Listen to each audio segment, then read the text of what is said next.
अब वर्दी दूर नहीं। हेलो दोस्तों, स्वागत है आपका आपके अपने YouTube channel SK Best Logic GS Adda में। आज से हम लोग अग्निवीर सीआरपीएफ एग्जाम 2023 की तैयारी शुरू करेंगे, जिसके अंतर्गत आप CISF, ITBP, BSF, UP police या एसएसबी इनमें से किसी भी प्रतियोगी परीक्षाओं की तैयारी कर रहे हो तो ये सेशन आपके लिए बहुत ही हेल्पफुल है, जिसके अंतर्गत हम लोग सामान्य ज्ञान एंड सामान्य विज्ञान को कवर करेंगे। तो चलो स्टार्ट करते हैं अग्निवीर सीआरपीएफ एग्जाम 2023 का पहला क्लास। क्वेश्चन नंबर 1 है, निम्नलिखित में कौन एक प्रकार का शहरी स्थानीय शासन निकाय नहीं है? क्वेश्चन को ध्यान दीजिए, शहरी निकाय शासन नहीं है पूछ रहा है।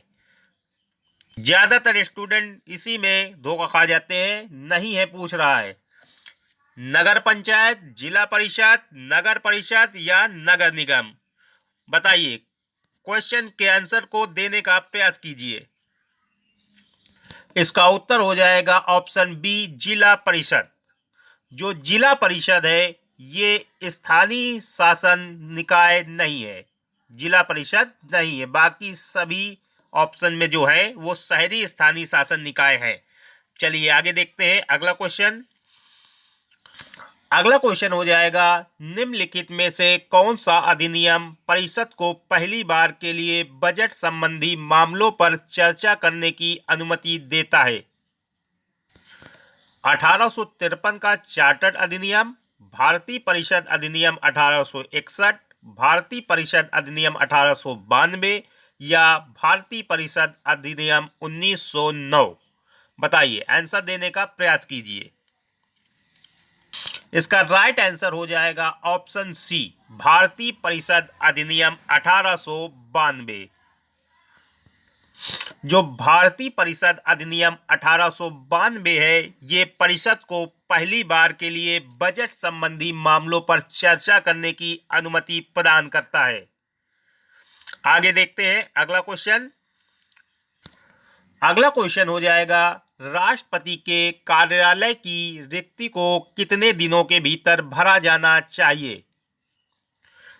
3 महीने, 6 महीने, 12 महीने या 1 महीने? यानी ये क्वेश्चन कह रहा है कि राष्ट्रपति का अगर कार्यकाल रिक्त हो गया है तो उसको कितने दिनों के अंदर भरा जाना चाहिए? बताइए, इसका राइट आंसर देने का प्रयास कीजिए। इसका राइट आंसर है ऑप्शन बी, 6 महीने के अंदर राष्ट्रपति के कार्यकाल की रिक्ति को भरा जाना चाहिए, 6 महीने के भीतर। आगे देखते हैं अगला क्वेश्चन। अगला क्वेश्चन बनेगा, भारतीय संविधान के किस भाग में मौलिक कर्तव्य निहित है? चतुर्थ में, चतुर्थ ए में, चतुर्थ बी में या चतुर्थ सी में? बताइए, इसका राइट आंसर देने का प्रयास कीजिए। इसका राइट आंसर हो जाएगा ऑप्शन बी, चतुर्थ ए में। यानी 4A में जो भारतीय संविधान का भाग है उसमें मौलिक कर्तव्य दिए हुए हैं, चतुर्थ ए में। सारे क्वेश्चन वेरी वेरी इंपॉर्टेंट छांट के लेकर आया हूं जो आपके एग्जाम में बहुत ही मददगार साबित हो सकते हैं। चलिए देखते हैं अगला क्वेश्चन। अगला क्वेश्चन बनेगा, भारत सरकार अधिनियम 1935 के बंधन का एक नया चार्टर किसने वर्णित किया? B.R. अंबेडकर ने, महात्मा गांधी ने, राजेंद्र प्रसाद ने या पंडित जवाहरलाल नेहरू ने? इसका राइट आंसर देने का प्रयास कीजिए आप लोग। इसका राइट आंसर होगा ऑप्शन डी, पंडित जवाहरलाल नेहरू ने।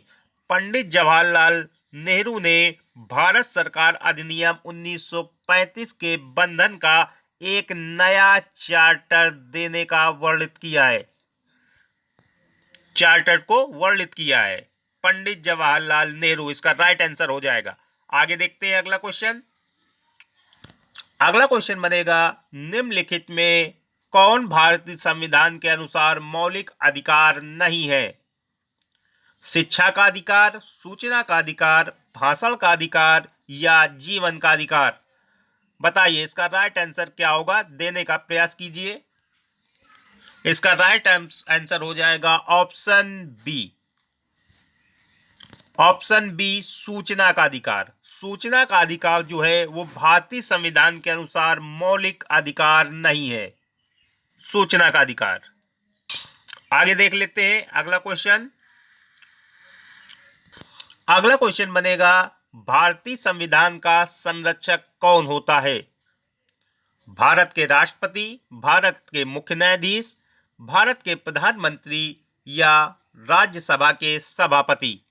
बताइए इसका राइट आंसर क्या होगा, देने का प्रयास कीजिए। इसका राइट आंसर होगा ऑप्शन बी, भारत के मुख्य न्यायाधीश। भारतीय संविधान का संरक्षक जो है वो भारत के मुख्य न्यायाधीश होता है। संरक्षक जो भारतीय संविधान का होता है वो भारत के मुख्य न्यायाधीश होते हैं। चलिए आगे देख लेते हैं अगला क्वेश्चन। अगला क्वेश्चन हो जाएगा, भारत की संविधान सभा किसकी सिफारिश पर तैयार की गई थी? वेवेल योजना, क्रिप्स मिशन, अगस्त ऑफर या कैबिनेट मिशन? बताइए इसका राइट आंसर क्या होगा, देने का प्रयास कीजिए। इसका राइट आंसर होगा option D, cabinet mission. Cabinet mission की सिफारिश पर भारतीय संविधान सभा तैयार की गई थी, कैबिनेट मिशन की सिफारिश पर। आगे देख लेते हैं अगला क्वेश्चन। अगला क्वेश्चन हो जाएगा, निम्नलिखित में से कौन राज्य का एक अनिवार्य तत्व है? संप्रभुता, सरकार, क्षेत्र या ये सभी? बताइए इसका राइट आंसर क्या होगा, देने का प्रयास कीजिए आप लोग। इसका राइट आंसर हो जाएगा ऑप्शन डी, ये सभी। राज्य का एक अनिवार्य तत्व जो है वो संप्रभुता, सरकार, क्षेत्र ये सभी होते हैं। आगे देख लेते हैं अगला क्वेश्चन। अगला क्वेश्चन हो जाएगा, 44वें संशोधन के तहत कौन सा कानूनी अधिकार बन गया? शिक्षा का अधिकार, संपत्ति का अधिकार, न्यायिक उपचार का अधिकार या काम करने का अधिकार? बताइए इसका राइट आंसर क्या होगा, देने का प्रयास कीजिए इसका राइट आंसर। इसका राइट आंसर होगा ऑप्शन बी, संपत्ति का अधिकार। 44वें संविधान संशोधन द्वारा संपत्ति के अधिकार को कानूनी अधिकार की मान्यता दे दी गई। आगे देख लेते हैं अगला क्वेश्चन। अगला क्वेश्चन बनेगा, निम्नलिखित में से एक महत्वपूर्ण नदी भारतीय मरुस्थल की कौन सी है? लूनी, व्यास, कृष्णा या नर्मदा नदी? बताइए इसका राइट आंसर दीजिए आप लोग। इसका राइट आंसर होगा ऑप्शन ए, लूनी नदी। भारतीय मरुस्थल की एक महत्वपूर्ण नदी है लूनी नदी। लूनी नदी कई बार एग्जाम में आया ये क्वेश्चन। आगे देखते हैं अगला क्वेश्चन। अगला क्वेश्चन बनेगा, भारत की किस नदी को वृद्ध गंगा कहा जाता है? कृष्णा नदी को, नर्मदा नदी को, कावेरी नदी को या ऑप्शन डी, गोदावरी नदी को? बताइए इसका राइट आंसर क्या होगा, देने का प्रयास कीजिए। इसका राइट आंसर होगा ऑप्शन डी, गोदावरी नदी को वृद्ध गंगा कहा जाता है। गोदावरी नदी को। वेरी वेरी इंपॉर्टेंट क्वेश्चन, कई बार एग्जाम में आया है ये। वृद्ध गंगा गोदावरी नदी को कहा जाता है। आगे देख लेते हैं अगला क्वेश्चन।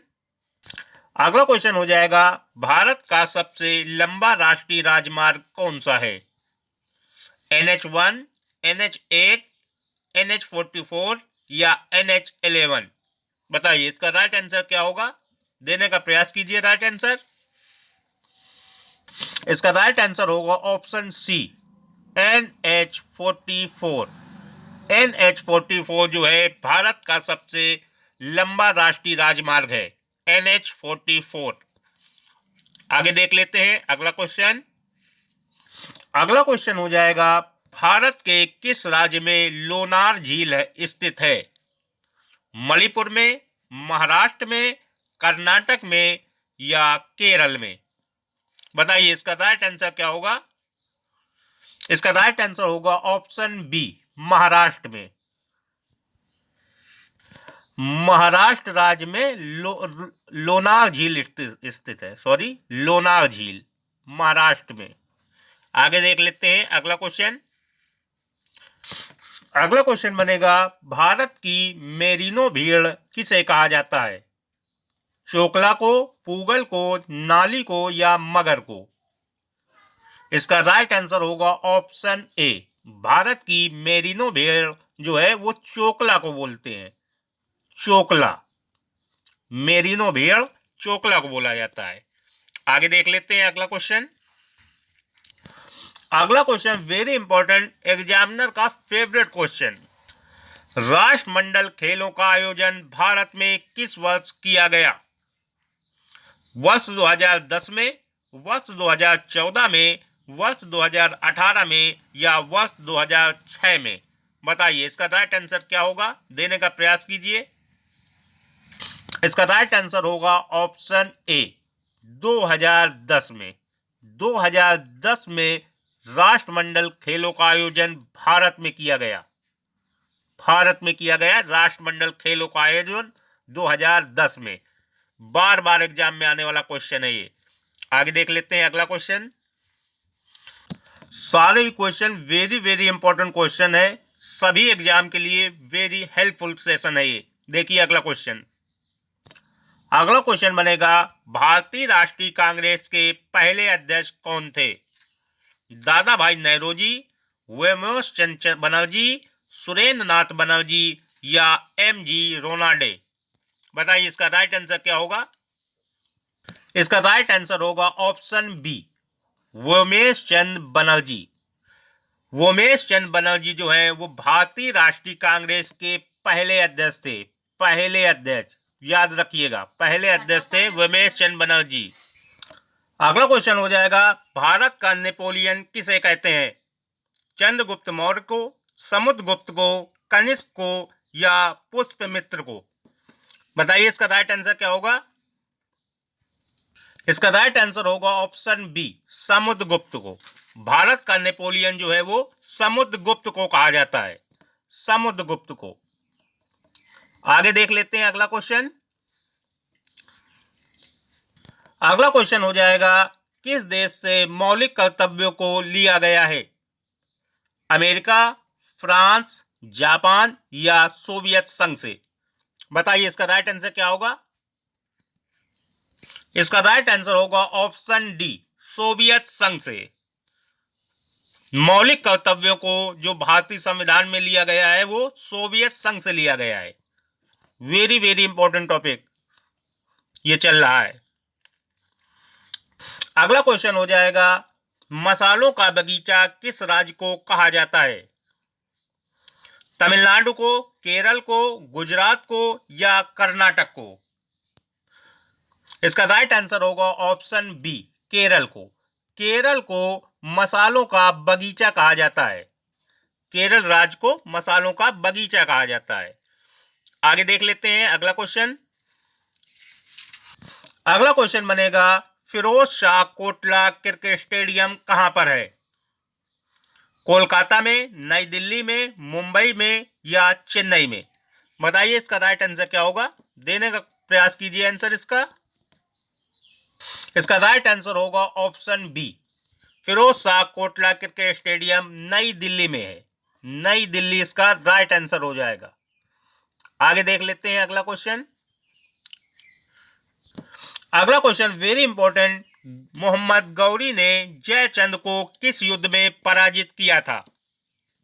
कन्नौज का युद्ध, तराइन का प्रथम युद्ध, तराइन का दूसरा युद्ध या चंदावर का युद्ध? बताइए इसका राइट आंसर क्या होगा, आंसर देने का प्रयास कीजिए। इसका राइट आंसर होगा ऑप्शन डी, चंदावर का युद्ध। चंदावर के युद्ध में मोहम्मद गौरी ने जयचंद को पराजित कर दिया था, चंदावर के युद्ध में। आगे देख लेते हैं अगला क्वेश्चन। अगला क्वेश्चन है, भारत में लोकसभा का विघटन कौन कर सकता है? मंत्रिपरिषद, राष्ट्रपति, प्रधानमंत्री या लोकसभा स्पीकर? बताइए इसका राइट आंसर क्या होगा। इसका राइट आंसर होगा ऑप्शन बी, राष्ट्रपति। भारत में लोकसभा का विघटन जो है राष्ट्रपति कर सकता है, राष्ट्रपति। राइट आंसर है इसका राष्ट्रपति। आगे देख लेते हैं अगला क्वेश्चन। अगला क्वेश्चन, अरब सागर की रानी किसे कहा जाता है? लक्षद्वीप को, वेनिस को, कोचीन को या सूरत को? बताइए इसका राइट आंसर क्या होगा? आंसर देने का प्रयास कीजिए। इसका राइट आंसर होगा ऑप्शन सी, कोचीन को। अरब सागर की रानी जो है वो कोचीन को बोला जाता है, कोचीन को। अरब सागर की रानी कोचीन को कहा जाता है। Thanks for watching. सेशन पसंद आया हो तो लाइक करें, शेयर करें एंड चैनल को सब्सक्राइब करें, इसके बेस्ट लॉजिक जीएस अड्डा को। आप किसी भी प्रतियोगी परीक्षाओं की तैयारी कर रहे हो, सभी टॉपिक से रिलेटेड वीडियो इसके बेस्ट लॉजिक जीएस अड्डा चैनल पर उपलब्ध है। थैंक्स।